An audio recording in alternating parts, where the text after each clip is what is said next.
কাল কিয়ামতের দিনটা বড় ভয়ঙ্কর হবে, এত ভয়ঙ্কর বন্ধু। আমার নবী বলেছেন উলঙ্গ অবস্থায় মানুষগুলো হাসুরের ময়দানে একত্রিত হবে রে। ও বন্ধু, প্রত্যেকের কবর থেকে ওই হাসুরের ময়দানটা কমপক্ষে 50,000 বছরের রাস্তা হবে রে বন্ধু।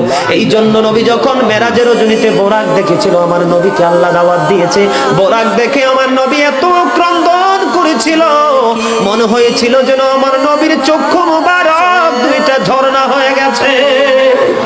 এই যুবক, কাল কিয়ামতের দিন ঘাম এত ঘামবে রে, কেউ মাজা পর্যন্ত, কেউ নাভি পর্যন্ত, কেউ বা আবার পুরো শরীর বন্ধ ঘামের নিচে ডুবে থাকবে, আবার মাথার মগজ টকবক টকবক করে উতরাইতে থাকবে রে। আল্লাহ বলেছেন লা ইয়ামুতু, people will not die that day, সেদিন মানুষ আর মরতে পারবে না।